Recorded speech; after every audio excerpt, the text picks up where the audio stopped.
What if the resistance you feel today isn't the enemy, but the invitation? What if the weight pressing against you isn't meant to crush you, but to reveal the strength that was always there, waiting to be awakened? Life rarely shouts its purpose. It whispers in the quiet moments, in the discomfort, in the delay. There is a rhythm to your struggle, a meaning woven into every tension, every task you keep postponing. You are not behind. You are not behind. You are not broken. You are being positioned, moved note by note, step by step, into alignment with a greater design you can't yet see. Some days, the most sacred thing you can do is to rise, not because you have all the answers, but because you trust the movement of becoming. You were not made to stay still in the ache of almost. You were made to move, to create, to complete. There's a subtle kind of stillness that doesn't come from peace. It comes from fear. And the tricky thing is, it wears the same clothes.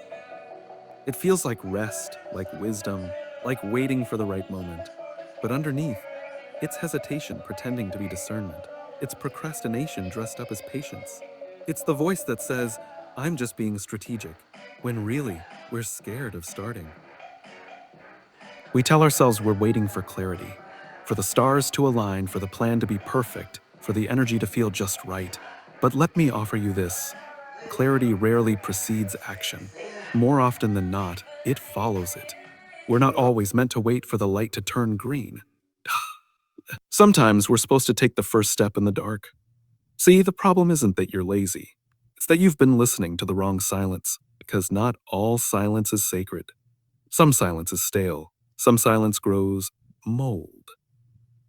We think, if I sit with it long enough, I'll know what to do. But how long have you been sitting? How many dreams have died in the stillness that was supposed to be temporary? We forget that motion isn't the enemy of meaning. Movement is the birthplace of meaning. Todiu. Nothing truly begins until you do. You can plan your entire life on paper, sketch out your goals, visualize your future, but none of it counts until you decide to get up. Not emotionally, not mentally, physically.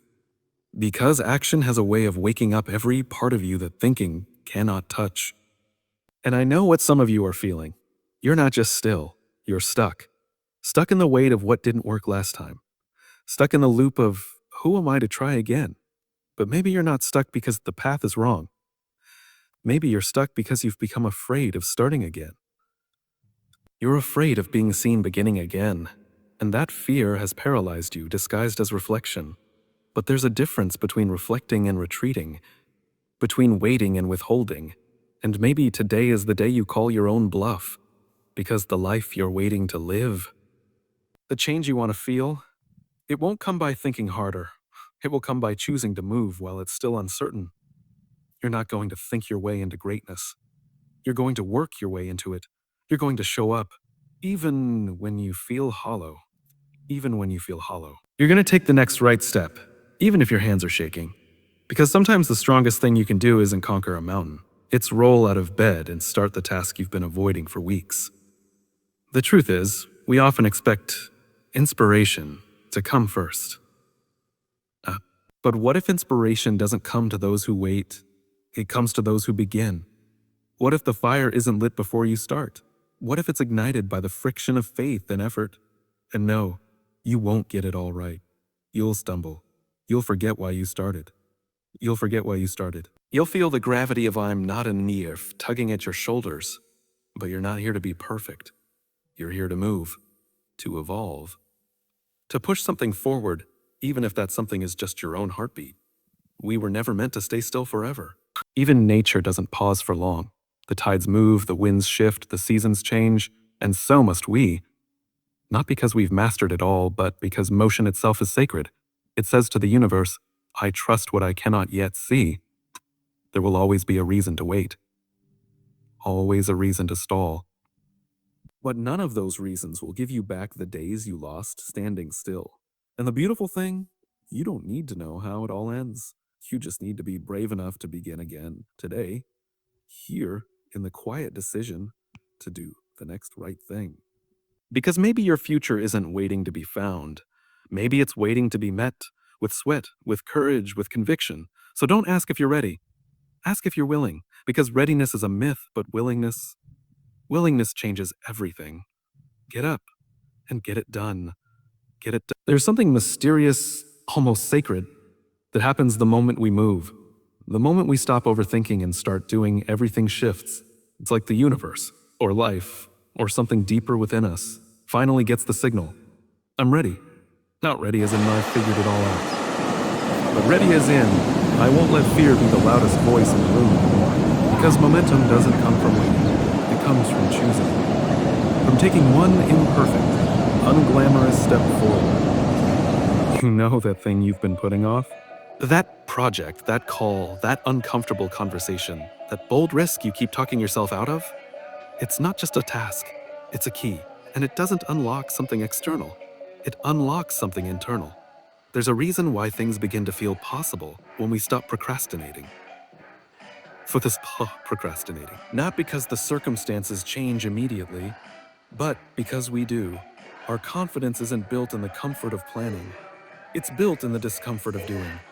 There's a version of you on the other side of hesitation, but you only meet that version through motion.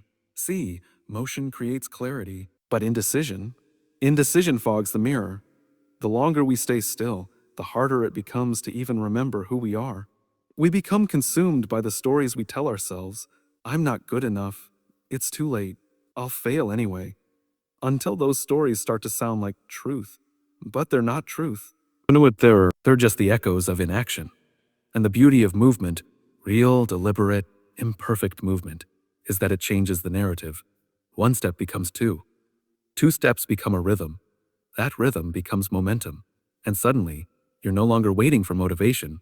You're creating it. You don't need to wait for inspiration to knock on your door. You need to knock on its. Show up with tired eyes and shaking hands if you have to, but show up. Start ugly. Start unsure. Start underqualified. Because starting is what invites momentum to meet you where you are. It doesn't wait for the conditions to be perfect. It waits for you to make a decision. We tend to think success is some big defining leap, but more often, it's the quiet decision to keep going when no one's watching. It's replying to the email, finishing the draft, showing up to the gym, making the phone call. It's small, but it's stacked like bricks in a wall. And every brick placed, every little task done, says something powerful. I'm moving. Even nature teaches us this. Rivers carve canyons not through force, but through movement. Steady, persistent, unrelenting movement. That's what shapes rock. That's what shapes us. And you may feel slow. You may feel behind. But speed is irrelevant when direction is clear. You are not late. You are not lost. You are learning to move again, and that counts. That's enough. We have this habit of shaming ourselves into stagnation. We think if we're not moving fast enough, we're failing. But sometimes the most courageous thing you can do isn't accelerate. It's begin. It's build momentum at your own pace.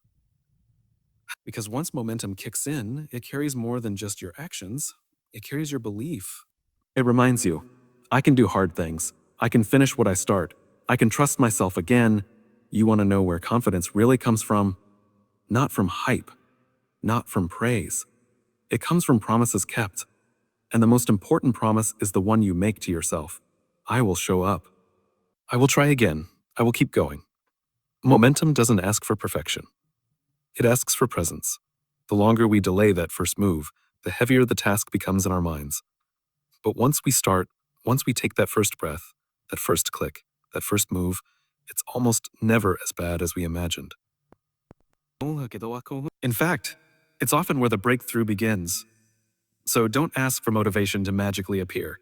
Don't wait for the fear to go away. Start, and let the act of starting be your spark. Let your body remind your mind that you are not stuck. You are moving. You don't have to finish everything today. You don't have to know exactly how it ends, but you do have to choose the next step. That's where the power lives. That's where your strength returns. That's where your momentum is waiting for you. Not in the someday, but in the now. It's because somewhere in the doing, you rediscover who you are. There's something we all wrestle with at some point. The illusion that the struggle means we're doing something wrong. That resistance is a sign we're out of alignment or chasing the wrong thing. But what if it's the opposite? What if the resistance is confirmation, not condemnation? What if the struggle is the signal that you're exactly where you need to be, pressing into the edge of growth? Think about this. No great story begins with ease.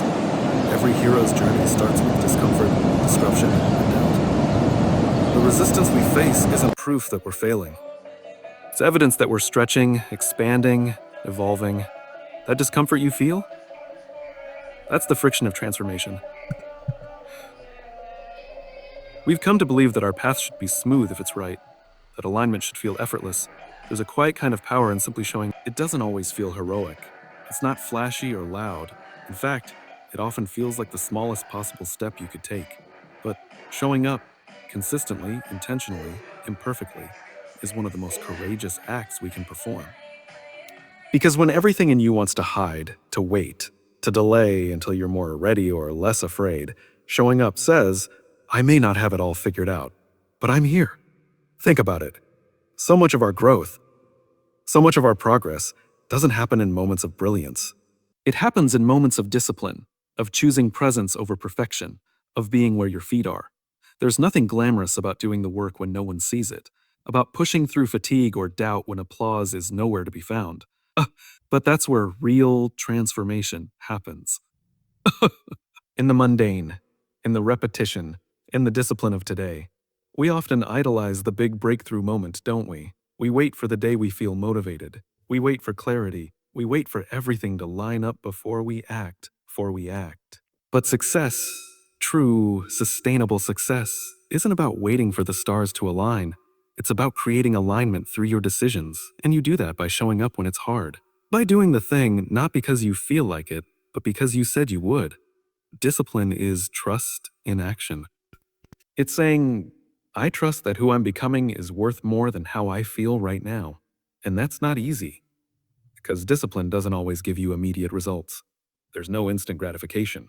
You don't get a standing ovation for choosing the gym over the couch. No one cheers when you sit down to write another page or study another hour or have the hard conversation. But those decisions, those tiny moments of integrity, compound. They stack up. And over time, they build something unshakable. Discipline isn't about rigidity or control. It's about commitment.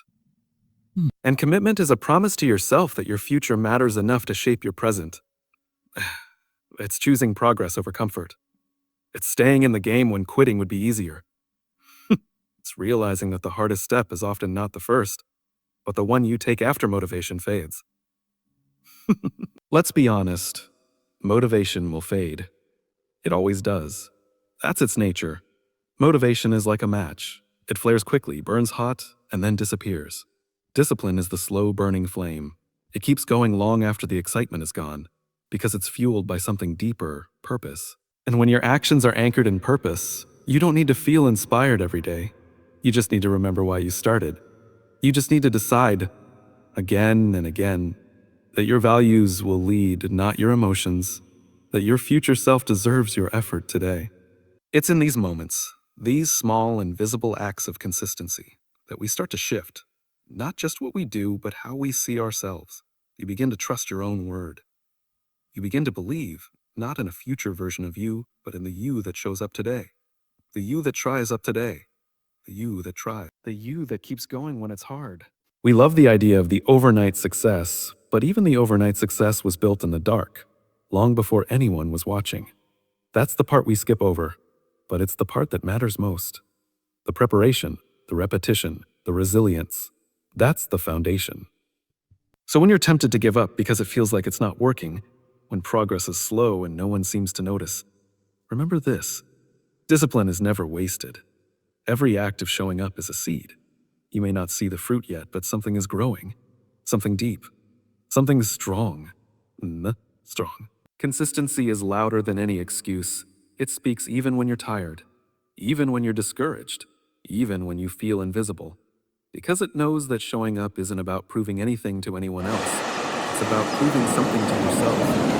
You don't have to be perfect. You don't have to get it right every day.